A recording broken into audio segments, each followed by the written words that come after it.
देख रहे हैं न्यूज बीट पारस जहांजेब के साथ। इस्तेहकाम, अदम इस्तेहकाम और लड़ाई, ये हैं वो बीट्स जिन पे बात करेंगे आज न्यूज बीट में। शुक्रिया अदा करता हूँ फॉरेन मिनिस्टर बिलावल भुट्टो जरदारी साहब का। आसिफ अली जरदारी साहब, बिलावल मेरा छोटा भाई, उसका बहुत बहुत शुक्रिया अदा करती हूँ।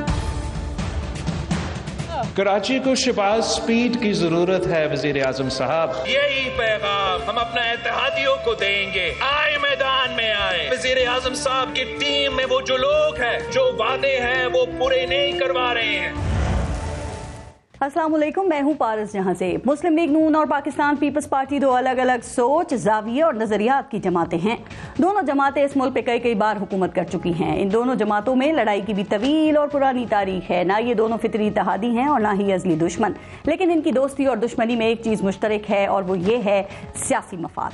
जब जब इनका सियासी मफाद एक दूसरे के साथ जुड़ा, ये एक दूसरे के साथ ऐसे जुड़ गए जैसे सदियों से इसी एक लम्हे की तलाश में थे। इनके इत्तेहाद और लड़ाई में एक चीज ये भी मुश्तरक है कि ये दोनों उसी वक्त एक दूसरे के करीब आते हैं जब कोई तीसरी कुव्वत इनको चैलेंज करती है, और जब तक तीसरा फरीक एक्टिव रहता है ये दोनों जमातें एक दूसरे के साथ जुड़ी रहती हैं। लेकिन जैसे ही वो खतरा खत्म होता है ना, या कम होता है, तो इनकी लड़ाई दोबारा वहीं से शुरू हो जाती है जहां से खत्म हुई थी। यानी मफाद खत्म तो खेल खत्म। 90 की दहाई में दोनों जमातों ने 10 साल एक दूसरे का जुलूस निकालने में ही गुजार दिए। एक दूसरे को झूठा और करप्ट कहा, मुकदमात बनवाए, महलाती साजिशों के मोहरे बने। लेकिन जब जनरल मुशर्रफ का मार्शल लॉ लगा और ये दोनों सियासत से आउट हुए तो इनका सियासी मफाद इत्तेहाद से जुड़ गया और इस इत्तेहाद से मिसाक जमहूरियत निकल आया। उधर जनरल मुशर्रफ का मार्शल लॉ खत्म हुआ और उधर इनके साथ रहने की जरूरत भी तमाम हो गई, और फिर वही सियासी मैदान, वही लड़ाइयां और मफादात का टकराव। यानी कि मफाद खत्म तो खेल खत्म।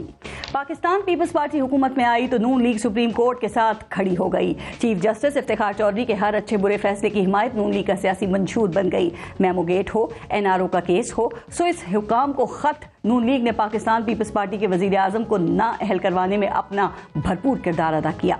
अच्छा, जब नून लीग की हुकूमत में पाकिस्तान तहरीक इंसाफ के धरने की सूरत में तीसरी कुव्वत ने उन्हें चैलेंज किया ना, तो दोनों जमातें सियासी मफाद के लिए पार्लियामेंट में एक बार फिर मुत्तहिद हो गईं।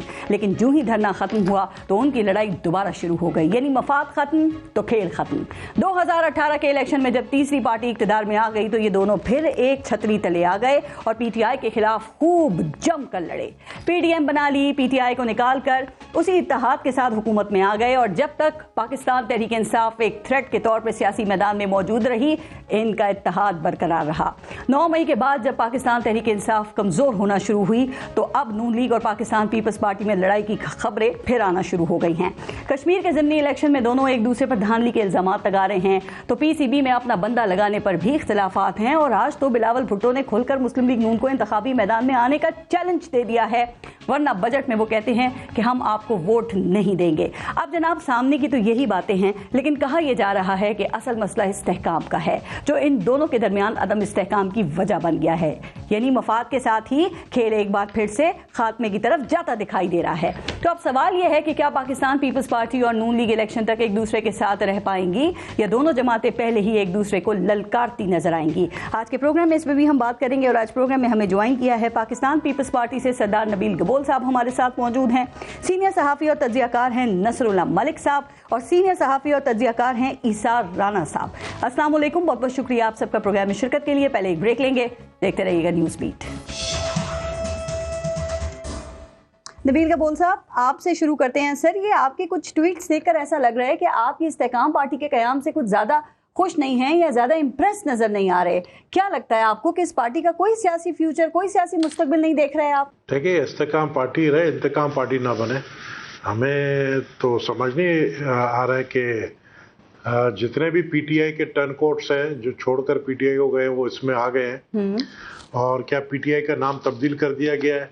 क्या आने वाले दिनों में पीटीआई की जगह जो है वो मुकाबला जो है इस्तेहकाम पार्टी करेगी? ये सब चीज़ देखना है। हम समझते हैं कि ये गलती दोबारा 2018 वाली ना कोई करने की कोशिश करे। जिस तरह पीटीआई को लाया गया, और आपको पता है हमेशा जो बनाने वाले हैं वही उजाड़ देते हैं, तो ऐसी चीजें ना हो जिससे मुल्क दोबारा अनसर्टेनिटी की तरफ जाए। हमारा, मैं नहीं समझता इस वक्त इस्तेहकाम पार्टी से कोई मुकाबला है, ना कोई वो पार्टी, हमें कोई पार्टी ही नजर नहीं आ रही कि वो कोई पार्टी है इस वक्त तक तो कोई पार्टी नहीं है वो। कराची के बड़े बड़े नाम कोई उसमें परेशानी शामिल हो नहीं गए है। हैं सर। पीपल्स पार्टी अली का जो जैदी, मुकाबला है, इमरान इस्माइल, आपको सर- नहीं लगता इलेक्शन में सीट निकाल लेंगे इस पार्टी से? अच्छा,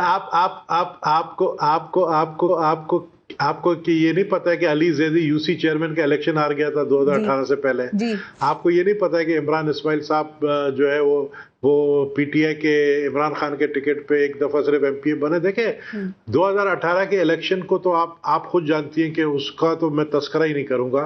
जब अजीजाबाद से और लियारी से पीटीआई जीत जाए तो बात ही खत्म। सबको समझ आ गई थी कि किस तरह के इलेक्शन है, और खुद पर इमरान खान ने माना भी है।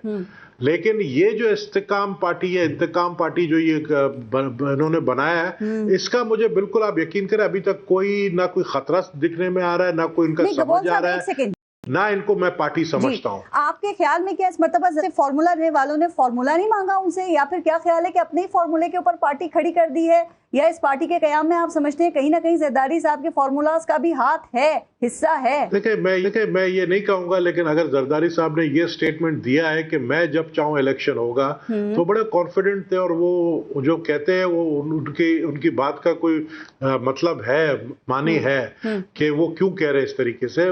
मैं समझता हूँ कि इस वक्त जो पूरी सियासत है पाकिस्तान की, वो पंजाब में मरकूज है। क्योंकि हम समझते हैं सिंध में वन वे इलेक्शन है, पीपल्स पार्टी है, बलूचिस्तान में भी पीपल्स पार्टी है, केपी के में आपको पता है कि किस तरह मैनेज कर लिया जाता है इलेक्शन, मनूवर कर सकते हैं आप, लेकिन असल इलेक्शन होगा पंजाब में। इस्तेकाम पार्टी, मुस्लिम लीग नून, पाकिस्तान पीपल्स पार्टी, JUI, ये मेन जमातें हैं जो वहां पर इलेक्शन लड़ने के लिए तैयार है। लेकिन इस्तेकाम पार्टी के लिए कहा जा रहा है कि जी चूंकि ये साउथ पंजाब के लोग ज्यादा हैं, तो मैं समझता हूँ साउथ पंजाब में पीपल्स पार्टी ने अपना होमवर्क मुकम्मल किया है, और साउथ पंजाब में हम 70% सीटें लेंगे। अब हमारा फोकस है सेंट्रल पंजाब।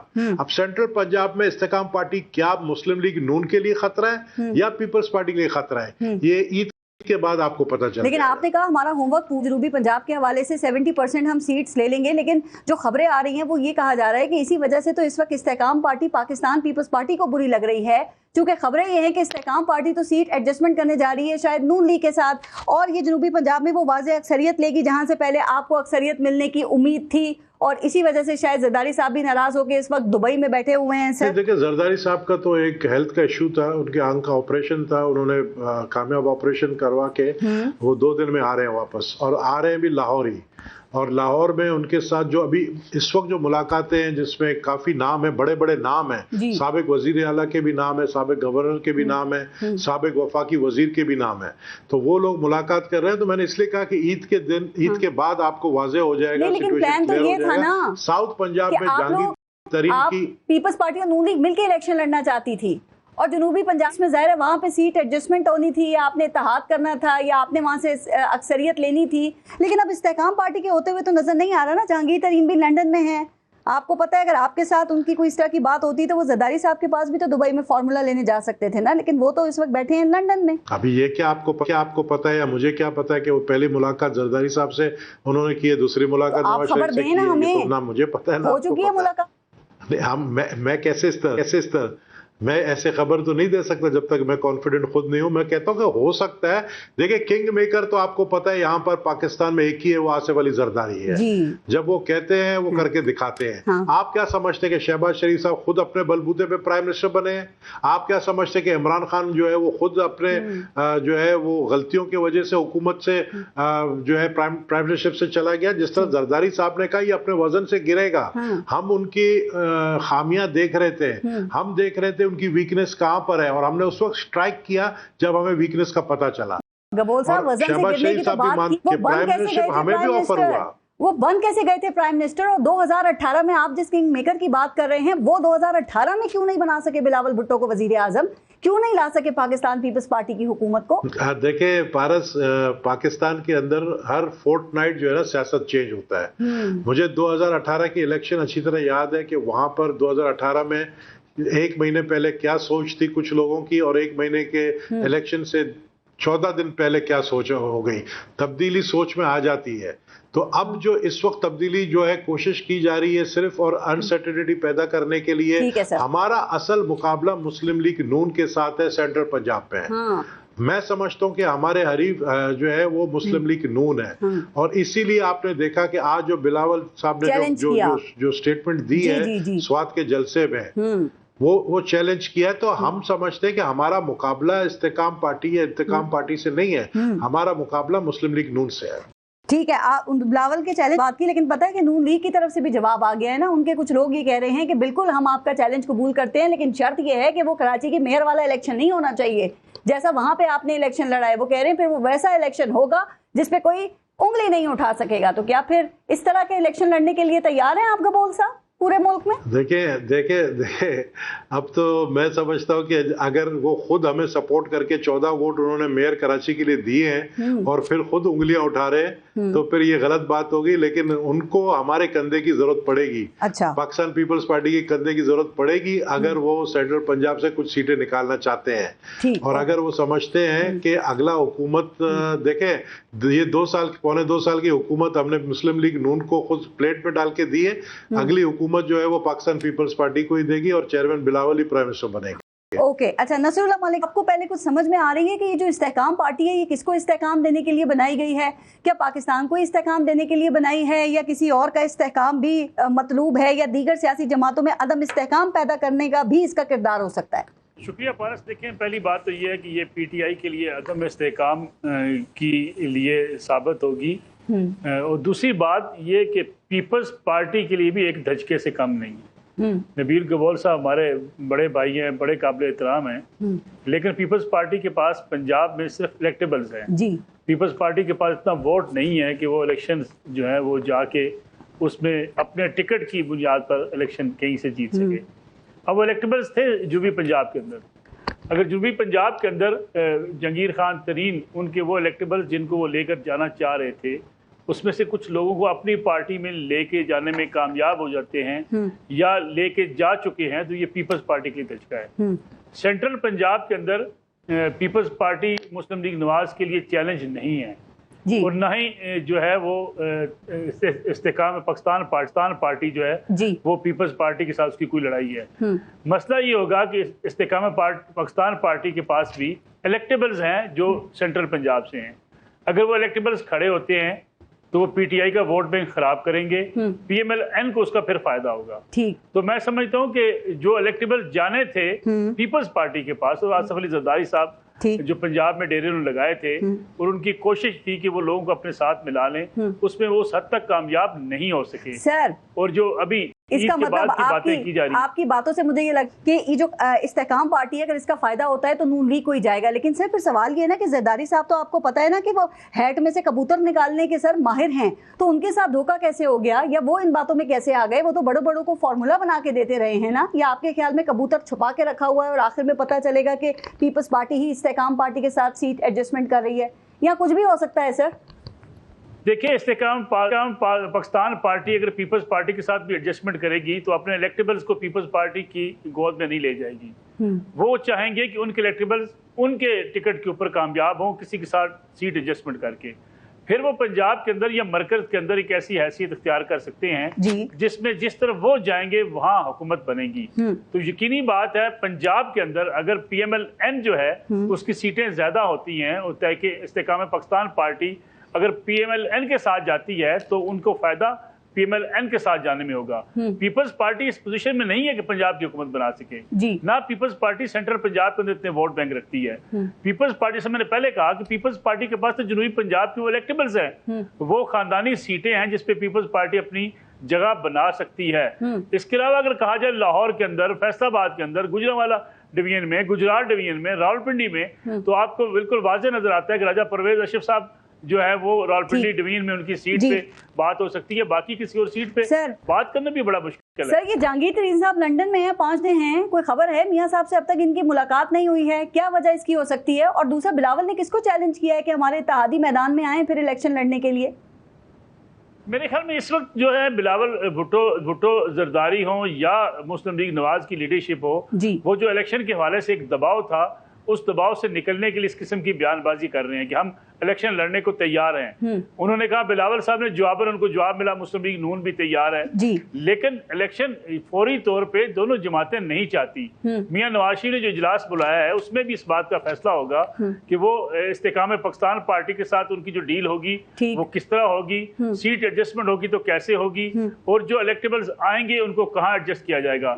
इस वक्त मसला ये है कि पीपल्स पार्टी में तो गुंजाइश है लोगों के जाने की, PMLN के पास गुंजाइश नहीं है। PMLN ये चाहती है कि ये लोग अपनी सीटों पे इलेक्शन लड़ें, उसका फायदा PMLN को हो, क्योंकि PTI का वोट बैंक अगर कोई डिवाइड होगा तो वो लोग डिवाइड करेंगे जो PMLN के टिकट पर मुंतखब कराए थे। अच्छा सर, अब वो इस्तेकाम पार्टी की भी बात हुई ना, तो वैसे वो दिल से यही चाहते थे कि ये इस्तेकाम पार्टी तो बन गई, लेकिन उनसे पूछा कि आपने किस पार्टी में जाना था, तो उनका जो वोट था ना वो पाकिस्तान पीपल्स पार्टी की तरफ था, नून लीग की तरफ नहीं था। वो कहते थे हम पीपल्स पार्टी में ही जाना चाह रहे हैं। लेकिन मैं एक बात और आपसे पूछ रही हूँ कि PTI को इसका कितना नुकसान होगा, क्योंकि आप देखें चेयरमैन पाकिस्तान तहरीक इंसाफ तो मुसलसल यही बात कर रहे हैं ना कि वोट सिर्फ उन्हीं का है और ये लोग भी उन्हीं के टिकट पर ही जीते थे, और वो अभी भी कहते हैं कि जिसको टिकट दूंगा वो ही जीतेगा। PTI का क्या मुस्तकबिल है, उनको कितना नुकसान हो सकता है? मेरे ख्याल में लाहौर या फैसलाबाद या रावलपिंडी की बात करें तो किसी हद तक बात जो है वो समझ आ सकती है कि PTI का वोट बैंक शहरों के अंदर जो है वो शायद इलेक्टेबल्स का नहीं है, पार्टी का वोट ज्यादा है। लेकिन अगर आप इन शहरों से बाहर निकलते हैं, जितने भी आपके रूरल एरियाज हैं, वहां पे जितने इलेक्शन जीते हुए उम्मीदवार हैं उनका अपना वोट बैंक था। आप जंग की मिसाल ले लें, जंग में जितने इलेक्टेबल्स PTI में आए सारे अपना वोट बैंक रखते थे। वो PMLN से जीते, वो पाकिस्तान मुस्लिम लीग कायद-ए-आज़म से जीते, फिर वो PTI से आके जीते। अगर वो इलेक्शन में हिस्सा लेते हैं तो वो इतने वोट ले जाएंगे जो PTI को हराने के लिए कम से कम जो है काफी वोट होंगे। इसलिए ये कहना कि सिर्फ शहरों से बाहर जो लोग होंगे इस्तेकाम पाकिस्तान पार्टी के, वो PTI के लिए बड़ी डैमेजिंग सूरत हाल होगी। सर क्या डैमेजिंग हो गया? आपको लगता है उनका इतना है कि वो अपने इस बलबूते के ऊपर जो है वो वोट भी ले सकेंगे? क्योंकि एग्जांपल्स तो हमारे सामने है ना, देखेंगे अली जैदी हैं, फवाद चौधरी पहली मरतबा 2018 में रुकने कौमी असेंबली बने, फिर दौस आशिक अवान 2013 और 2018 में आपको पता है इलेक्शन हार गई।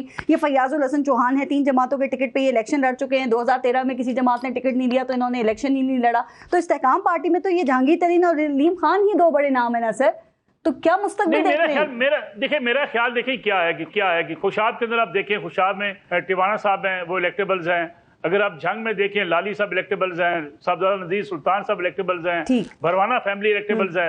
ये जो सारे लोग चले जाएंगे तो इनके अपने माजी में भी वोट ये लेते रहे, इतने वोट ये लेंगे, ये मुकाबले की जो है सतह पे मौजूद होंगे। अगर इलेक्शन हारते भी हैं तो PTI के लिए कम से कम उसको हरवाने का बायस बन जाएंगे। ठीक है। अच्छा, इसार राना साहब प्रोग्राम में मौजूद थे, अचानक उनके भाई की तबीयत बहुत ज़्यादा ख़राब हो गई है तो इसलिए उनको प्रोग्राम से जाना पड़ा। इसार राना साहब को अल्लाह उनके भाई को सेहत दे, ज़िंदगी दे। हमें सईद काजी साहब ने ज्वाइन किया है। सईद काजी साहब बहुत बहुत शुक्रिया आपका। अच्छा सईद काजी साहब साथ हैं आप प्रोग्राम में? जी मैं सुन रहा हूँ आपको। सईद काजी साहब, आप मौरूसी सियासत के बहुत खिलाफ है ना, कि समझा ये जाता है कि जो सियासी कायदीन होते हैं ये सियासी जमातों के जंगल के शेर होते हैं, खुद ही फैसले ले लेते हैं और खुद ही उनको इम्प्लीमेंट भी करते हैं। अभी आपने देखा कल कि मरियम नवाज मुस्लिम लीग नून की बिला मुकाबला चीफ ऑर्गेनाइजर मुंतखब हो गई हैं, शहबाज शरीफ जो हैं वो 4 साल के लिए सदर मुंतखब हो गए हैं। तो सर पहले ये बताएं कि अब आप समझते हैं कि अब वाकई जंगल के एक शेर के अकेले राज करने का वक्त आ गया है? देखिए, पहली बात तो ये है कि ये पार्टियां नहीं है, लिमिटेड कंपनियां हैं। दूसरी बात ये है कि ये जो बहस हो रही है ये वैसे ही बड़ी शर्मनाक होती है, ये इस बात का एतराफ करना कि हम एक बार फिर इलेक्टेबल की सियासत में आ गए हैं। क्योंकि इलेक्टेबल जो है वो एक जाती और निजी मिल्कियत समझ लेते हैं अपनी सीट को, और ये उस जमानों में होता है जब नजरियात पस मंजर में चले जाएं, जिस तरह पिछले 30 साल से जा चुके। और फिर आपको ये किसने कह दिया है कि इनके पास इख्तियार होगा इलेक्शन लड़ने का और इलेक्शन जीतने का?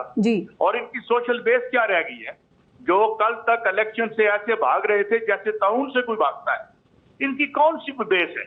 इनका कौन सा इलेक्शन है? यहाँ मामला ये है कि आपकी लिबरल डेमोक्रेसी का इन्हिदाम हो गया है। आपकी जो सिविलियन एस्टेब्लिशमेंट है इसका फुरकस निकल गया है। देखें, अगर मुझे एक पार्टी को कुट पड़ रही है और मैं तालियां बजा रहा हूं, तो जो एक पार्टी भी सब्सटेंशियल है जिसे कुट पड़ रही है, तो आपकी पीछे औकात क्या रह जाती है? और फिर ये क्या बहस और गुफ्तगू है? और ये कौन लोग हैं? ये क्या सियासत है? नहीं, मैं आपकी बात से क्या समझूं कि एक बड़े शेर को सबने काबू कर लिया है और अब जो उसके ऊपर तनकीद कर रहे हैं वो इस तरह अपना कद और काट बढ़ा रहे हैं। कभी कभी हमायती नहीं रहा, क्योंकि मैंने पहले दिन से ये कह रहा था कि ये सारे ऐसे सर पे पांव रख के भागेंगे, ये सारे इलेक्टेबल ही थे। लेकिन चलो एक सोशल थोड़ी सी चली, थोड़ी सी एक हिलजुल हुई, वो खत्म हो गई। मगर बात ये है कि ये कौन लोग हैं और इनके इख्तियार क्या है, मुझे ये बताएं। ये लोग ये फैसला करेंगे कि फलां दिन इलेक्शन होना है। इनकी जिस तरह दुश्मनी झूठी थी, इसी तरह इनकी दोस्ती झूठी थी, और आज इनकी लड़ाई भी झूठी है। ठीक। इनकी सिर्फ दोस्ती तब होती है जब इन्हें पता चलता है कि इक्तदार की ट्रेन पे कोई तीसरा ना चढ़ जाए। अगर तीसरे के चढ़ने का खतरा पैदा होता है तो एक दूसरे का गिरेबान फाड़ने वाले, पेट चाक करने वाले शीरो शकर हो जाते हैं। ठीक। और उसके बाद चलें, अभी उन शीरो शकर होने वालों में फिर इख्तिलाफात नजर आ रहे हैं। मुझे ये बताएं कि इस्तेहकाम पार्टी की जो हम बात कर रहे हैं, ये इस्तेहकाम पार्टी किसको अदम इस्तेहकाम का शिकार करेगी सईद काजी साहब? मैं इस पे खास तौर पे बात करना चाहता हूं। किसका पत्ता कटेगा? ये आपस में ना लड़े तो इनके पास बेचने के लिए क्या है? ये लड़ाई जाली है इनकी। इस वक्त मुस्लिम लीग नून और पीपल्स पार्टी के पास कौन सा इलेक्टरल इशू है? जब जियाउल हक के बाद था कि जी ये जियाउल हक की बनाई हुई पार्टी है मुस्लिम लीग नून, वो जुल्फकार अली भुट्टो की एक लेगेसी थी, तो एक लड़ाई थी और लड़ाई समझ में भी आती थी। तो आज कौन सी लड़ाई है तुम्हारी? मैं जैसे अर्ज किया कि जिस तरह इनकी दोस्ती मफादात पर मबनी और जाली थी, इसी तरह आज इनकी दुश्मनी जाली है, क्योंकि इलेक्टरल इशू कोई नहीं है। अगर पाकिस्तान मुस्लिम लीग नून एक अच्छा बजट नहीं दे सकी तो बिलावल भुट्टो साहब के पास है, बाय द वे वो के पास भी कोई नहीं था, क्योंकि सिर्फ इनका इत्तेहाद एक चीज पे है। 33% सेठ इधर बैठे हैं, दूसरी पार्टी में बैठे हैं और उन्हीं के मफादात की निगरानी करते हैं। आज आपने जो बजट की बात की ना, बिलावल भुट्टो ने, सईद काजी साहब, बिलावल भुट्टो ने कहा है कि ये जो बजट पेश किया है इसमें सैलाब ज़दगान के लिए कोई रकम नहीं रखी गई है। वो ये कह रहे हैं कि अगर नहीं हुआ ऐसा तो बजट में हम वोट नहीं देंगे। तो ये वो सारी चीजें हैं जो आहिस्ता आहिस्ता सामने आ रही हैं, और भी बहुत से इख्तिलाफात हैं। इलेक्टरल इशू नहीं है इनके पास। एक जाली लड़ाई, पहले लड़ाई असली थी 80s के बाद मुस्लिम लीग नून और पीपल्स पार्टी की लड़ाई असली थी। अब लिमिटेड कंपनियां हैं, अब इन्हें इलेक्टरल इश्यूज चाहिए, मीडिया में इन्हें मिल जाएंगे, टीवी पे इनकी लड़ाई की गुफ्तगू हो जाएगी, कोई ना कोई ये ढूंढ लेंगे अपना रास्ता नबील कबूल साहब मफादात को आगे करने के लिए। मैं कह रहा हूँ कि जिस तरह इनकी ये दोस्ती झूठी और मफादात पर मबनी थी, इसी तरह ये लड़ाई भी जाली है और अवाम इनकी तरफ नहीं देखेंगे। और लोग कहाँ देखेंगे? अवाम किधर देखेंगे? जब अवाम नहीं देखते तो फिर इलेक्शन मैनेज करने आसान हो जाते हैं, फिर जिन्होंने करने हैं वो कर लेंगे, तो अवाम देखेंगे किधर? ये तीनों में ना तेरों में ये अपना सीवी लेके घूमते फिरेंगे। आपके ख्याल में अवामी सपोर्ट इस वक्त किसके साथ है? कहाँ देखेगी ये अवाम इलेक्शंस में? अवाम डिसओरिएंटेड है। अवाम इन दोनों, देखिए अवाम इन दोनों पार्टियों के खिलवाड़ से जो ये बार बार करती रही है उससे बेजार थी। या कोई इनकलाब नहीं आने वाला था, ये जो पीटीआई लेके आ रही थी उसके पास कोई इनकलाब नहीं था। वो बेसिकली नतीजा थी उन अवाम दुश्मन जो जराइम हुए लोगों के खिलाफ, जो ऐलान जंग कर रखा था, जो एक माशी दहशत गर्दी थी अवाम के खिलाफ, उसके नतीजे में वो पार्टी बन गई और वो भी फारग हो गई। ठीक है नबील कबूल साहब, अगर आप काजी सईद साहब का जवाब देना चाहें, वो कह रहे हैं कोई इलेक्टोरल इशू आपके पास नहीं है, और दूसरा वो ये भी कह रहे हैं, बड़ा उन्होंने एक वैलिड पॉइंट उठाया कि भाई किसने इख्तियार दिया है। अभी आपने भी बात की कि जरदारी साहब ने कहा इलेक्शन तब होंगे जब मैं चाहूंगा, मौलाना साहब भी कह रहे हैं कि इलेक्शन का जो फैसला है वो मुशावरत से होगा। तो इन हजरात को ये इलेक्शन की तारीख और मुशावरत इस पे करने का इख्तियार किसने दिया है आईन पाकिस्तान के मौजूद होते हुए? सर अवल तो काजी साहब मेरे ख्याल में बहुत बुरे मूड में बैठे हुए हैं और उन्होंने पूरा अपना भड़ास जो है उस सियासी जमातों के खिलाफ निकाल लिया। और हम कोई ड्रामा नहीं करते कि जी कह रहे कि ड्रामा है और इनका जो ये लड़ाई है ये सब ड्रामा है। कोई हमारी लड़ाई भी ऐसी नहीं है। जो बात अगर आसिफ जरदारी साहब ने कही है कि जब मैं चाहूँगा इलेक्शन होंगे, तो उनका ये मकसद नहीं है कि आइन के खिलाफ वर्जी करेंगे। वो उनका मकसद ये है कि देखें, और वो आज चेयरमैन बिलावल ने क्लियर किया है कि हम चाहते हैं कि इलेक्शन अपने वक्त पर हो। और वक्त कौन सा है? जाहिर है जो मौजूदा असेंबली है उसका आखिरी जो है वो मंथ और जब मैं चाहूंगा तो इलेक्शन होंगे, आप भी जानते हैं। लेकिन देखिए ना, अगर चेयरमैन बिलावल ने आज सवात के जलसे में कुछ बातें की है, उसकी अहमियत इसलिए ज्यादा बनती है क्योंकि वो 2-3 बातें ऐसी कर चुके हैं जिसमें एक तो वाजे हो गया कि डिफरेंसेस हैं शहबाज शरीफ साहब से, प्राइम मिनिस्टर से, और वो किस वजह से हैं वो भी आगे आप पूछेंगे। मैं अभी उन्हीं पे बात करना चाह रही हूँ कि आपके डिफरेंसेस क्यों शुरू हो गए हैं। मैं ब्रेक ले लूँ और ब्रेक के बाद जरा आपसे ही इसी पे बात करूंगी, इसी से शुरू करेंगे। ब्रेक लेते हैं, देखते रहिए न्यूज़ बीट। अच्छा नबील कबूल साहब, ये कराची में समंदरी तूफान क्या कम था कि आपने जो मेयर का इलेक्शन हुआ सर उसमें भी एक तनाज़ा खड़ा कर दिया। अब शुक्र है समंदरी तूफान ने तो अपना रुख बदल दिया, कम से कम नुकसान हुआ। लेकिन सर अब देखिए ना, लोग ये कह रहे हैं कि तूफान ने सोचा कि सिंध में पहले इतनी तबाही है तो मैं मजीद और क्या तबाही कर लूँगा। ये जो आप अकलियत में होते हुए अक्सरियत को कैसे शिकस्त दे देते हैं कबूल साहब, ये कैसे कर लेते हैं आप लोग सब? ये तो देखे ना, आपने जमात इस्लामी वाली बात कर ली जो हाफिज नईम, असल में हाफिज नईम को ये बहुत बड़ा एक किसी ने आसरा दिया था कि आप ही मेयर बनोगे। अब मुझे नहीं पता वो कौन है, लेकिन ये कि वो बहुत कॉन्फिडेंट थे। कोई खास जब मैं किसी को बोलता हूँ तो किसी का मतलब बहुत सारे लोग, आपको पता है ये वही तो नहीं है जिसने आपको आसरा दिया था। इस तरह के लोग नहीं हमें देखिए ना, हम उनके आसरे पे इसलिए नहीं चलते क्योंकि हमें पता है कि जब वो आसरा देते हैं तो वो खुद कालीन नीचे जमीन से खींच लेते हैं। तो हम आसरा देने वालों को समझते हैं। लेकिन मैं समझता हूँ कि जब हाफिज नईम साहब को एक्सेप्ट करना चाहिए अपनी डिफीट का। क्योंकि देखे हमने क्या किया, हमने तो 155 सीट जीते थे, हमारे पास 155 सीट पूरा था। असल में इनको क्यों गुस्सा आ रहा है, और एमक्यूएम भी इसमें शामिल है, जमात इस्लामी एमक्यूएम इसलिए शामिल है कि वो समझते थे कराची सिंध का हिस्सा नहीं है, वो कराची को एक अलग समझते सिंध से। हम कराची को सिंध समझते हैं। अच्छा। सिंध, कराची मीन सिंध। अब अगर सिंध में पीपल्स पार्टी की अक्सरियत आई है पूरी सिंध के अंदर, और आप देखें कराची से कश्मीर तक हम जीते हैं, तो व्हाई नॉट कराची का मेयर पीपल्स पार्टी का? पाकिस्तान तहरीक इंसाफ के कहां गायब हो गए सर? 79 में वो पीटीआई भी कह रही है 32 लोगों को पाकिस्तान पीपल्स पार्टी ने गायब किया, और कुछ साफी भी कह रहे हैं कि सेफ हाउसेस में रखा हुआ था। अब ये तो जमहूरियत का हुस्न नहीं है ना फिर कबूल साहब। देखें ऐसी कोई बात देखे 32 जो चेयरमैन थे, जो वोटर्स थे इनके, उन्होंने खुद 2 दिन पहले आके खुद एक प्रेस कॉन्फ्रेंस की। उन्होंने कहा हम जमात इस्लामी को वोट नहीं देंगे क्योंकि हम समझते हैं जमात इस्लामी ने हमारे साथ जो है वो नाइंसाफी की है रिजर्व सीट के ऊपर, हम उनको वोट नहीं देंगे। वो कह चुके थे। जहां तक कि पीपल्स पार्टी पहली दफा जो है वो कराची का मेयर बने, तो कराची सिंध है।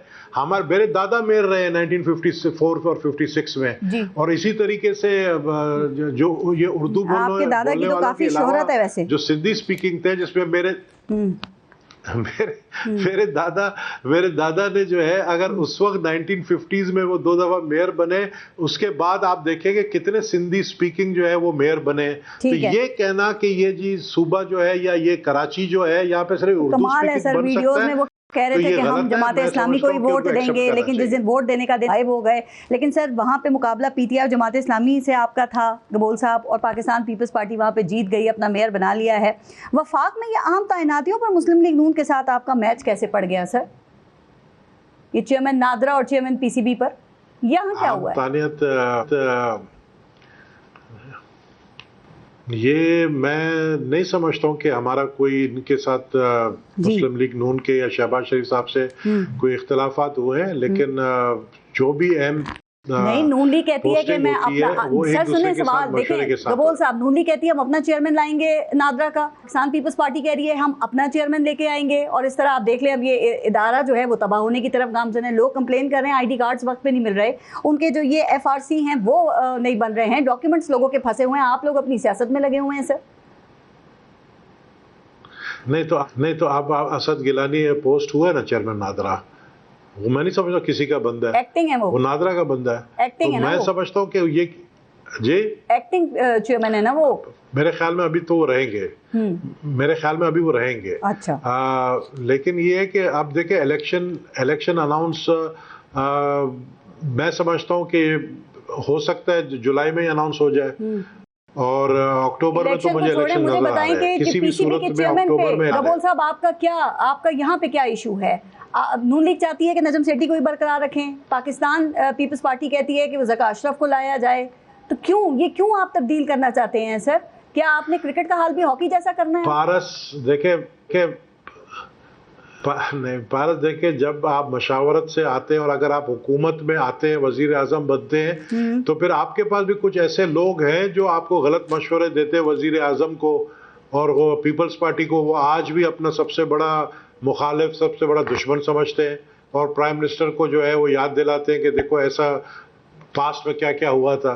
तो ऐसे लोग उसकी टीम में काबीना में मौजूद हैं जो राइट एंड लेफ्ट में बैठे हुए हैं, तो वो गलत मशवरा दे रहे हैं। मैं समझता मशावरत इसलिए उनको करनी चाहिए क्योंकि पाकिस्तान पीपल्स पार्टी के वोट के वजह से वो प्राइम मिनिस्टर बने हैं। उनके पास अकेला इतना वोट बैंक नहीं था कि वो प्राइम मिनिस्टर आज बने। पाकिस्तान पीपल्स पार्टी जब चाहे हाथ खींच ले, और अभी तो वैसे ही वक्त आ गया है हुकूमत की जाने का टाइम आ गया है और नए इलेक्शन का टाइम आ गया, तो अभी ये जगह मेरे ख्याल में बेफजूल है। नसरुल्लाह मलिक साहब, सेस लगी हुई है वफाक में, आप इस पे क्या कहते हैं कि चेयरमैन नादरा अपना लाना है, चेयरमैन पीसीबी अपना लाना है? सर लग ये रहा है इस मुल्क के इदारे नहीं है बल्कि इनकी कोई जागीरें हैं जिसमें इनको अपना अपना मुंशी लगाना है।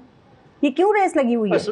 असल में यही बदकिस्मती है कि हम लोग तारीख से ना सबक सीखते हैं ना हम आगे बढ़ना चाहते हैं। इसमें कोई शक नहीं कि पीपल्स पार्टी चाहती है कि जो मेन पोस्टें हैं उनके ऊपर तैनाती उनके बंदों की क्यों और जो पीएमएल चाहती है कि उनके लोग लगा दिए जाएं। अब इसलिए दरमियानी रास्ता ये निकाला गया चेयरमैन नादरा के मसले पे कि एक्टिंग चार्ज असद गिलानी को जो ब्यूरोक्रेट है उनको दे दिया गया कि एक सीनियर ऑफिसर हैं, अच्छे जो है ऑफिसर हैं, उनको लगाने का मकसद भी ये था कि जो लड़ाई चल रही थी वो कम से कम किसी हद तक रुक जाए।